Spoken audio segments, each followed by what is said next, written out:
আসসালামু আলাইকুম, আমি ফারজানা মুস্তারি। আমাদের চ্যানেলে আপনাদের সবাইকে আবারও স্বাগতম জানাচ্ছি। কাছে বা দূরে, দেশে বা বিদেশে যে যেখান থেকে আমার এই ভিডিওটি দেখছেন, আশা করি সবাই ভালো আছেন। আমরাও ভালো আছি আলহামদুলিল্লাহ।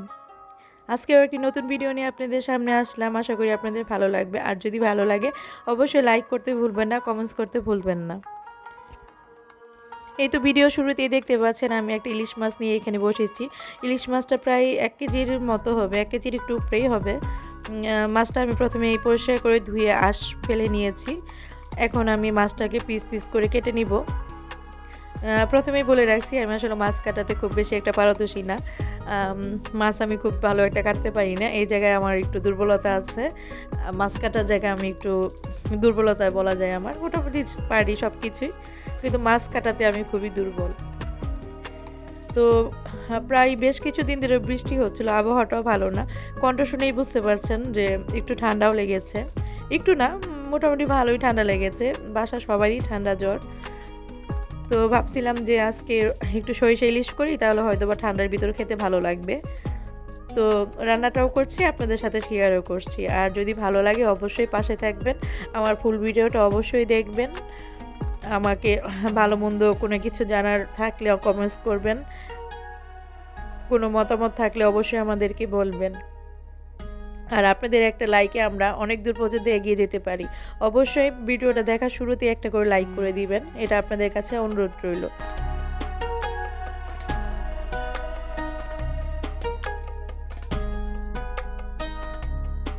যারা আমাদেরকে এখনও সাবস্ক্রাইব করেননি, তো আপনারা চাইলে আমাদেরকে সাবস্ক্রাইব করে আপনাদের পাশেই রাখতে পারেন।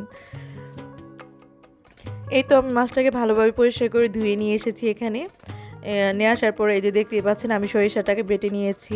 সরিষার সাথে আমি কাঁচামরিচ আর রসুন একসাথে ভালোভাবে আমি ধুয়ে পরিষ্কার করে বেটে নিয়েছি।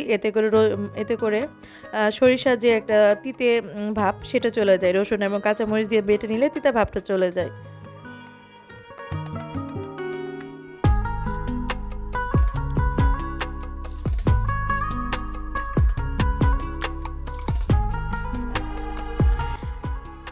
এই তো আমি মাছগুলো ধুয়ে পরিষ্কার করে রান্নাঘরে চলে আসলাম। এখানে এসে প্রথমে আমি কড়াইয়ে সরিষা তেল দিয়ে দিলাম।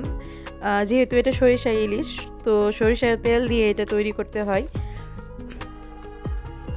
তো এরপরের মাঝখানে আমি পেঁয়াজ কুচি দিয়ে দিচ্ছি।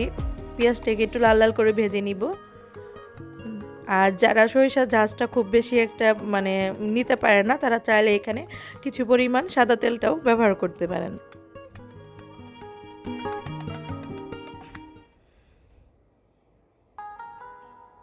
পেঁয়াজটাকে আমি ভালো করে ভেজে নিব একটু। এরপর হচ্ছে আমি এখানে কাঁচা পেঁয়াজ বাটাটা দিয়ে দিব 1 চামচ পরিমাণ।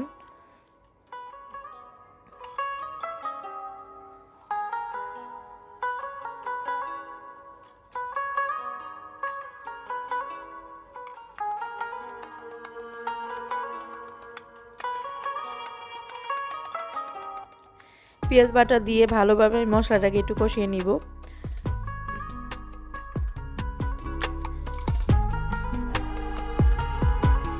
এর মাঝখানে আমি দিয়ে দিব কাঁচা মরিচ বাটা 1 চামচ পরিমাণ। কাঁচা মরিচ এবং পেঁয়াজ বাটা ভালোভাবে একটু কষিয়ে নিব, যাতে কাঁচা মরিচের বা পেঁয়াজের গন্ধটা না থাকে। একটু ভালোভাবে ভেজে নিব। এরপর আমি হলুদের গুঁড়া আর ধনিয়ার গুঁড়ো দিয়ে দিব 1 চামচ করে।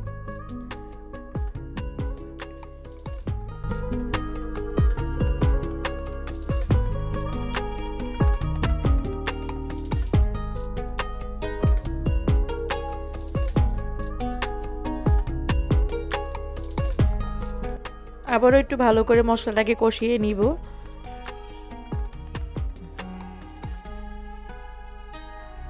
যেহেতু এখানে সরিষা ইলিশ, তাই এজন্য ইলিশ মাছে এত মশলা দিতে হয় না, অল্প মশলা দিয়ে ইলিশ মাছটা খেতে খুব ভালো লাগে। এরপর এখানে আমি 1/2 চামচ লবণ দিয়ে দিলাম, একটু পানি দিয়ে দিচ্ছি মশলাটাকে কষানোর জন্য।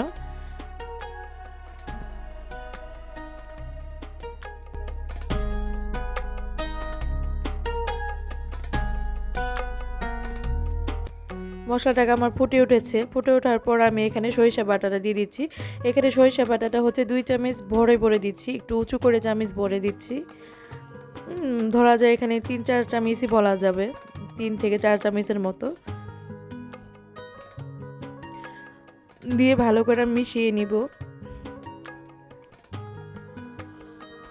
আপনারা হয়তো আমার বয়স শুনেই বুঝতে পারছেন আসলে আমার প্রচুর ঠান্ডা লাগছিল, এই জন্য ভিডিও দিতেও আমার দেরি হচ্ছিল। খুবই গলার অবস্থা খুবই মানে খারাপ ছিল। এরপর সরিষাটা আমার যখন সরিষাটা আমার কষানো শেষ, তারপর আমি সরিষার উপরে আমি ইলিশ মাছগুলো টুকরোগুলো দিয়ে দিলাম। তো এর মাঝখানে 5-6টা কাঁচামরিচের ফালিও দিয়ে দিলাম। তো একটা পাশ যখন মানে সিদ্ধ হয়ে আসবে মাছটা, তো আরেকটা পাশ তখন উল্টিয়ে দিব। এরপর আবার 4-5 মিনিট রেখে দিয়ে আবার উল্টিয়ে দিব এই পাশ ওপাশ করে।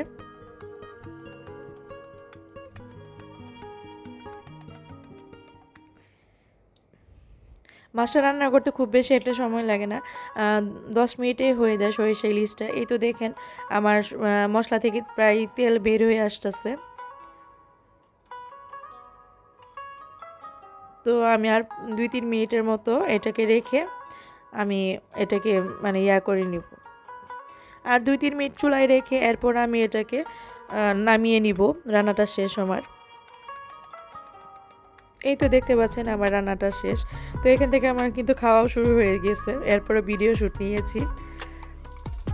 আমি আবারও বলতেছি, যদি আমার ভিডিওটি ভালো লাগে, কোনো একটা জায়গায় যদি আপনাদের মন ছুঁয়ে যায়, অবশ্যই লাইক করবেন, কমেন্টস করবেন।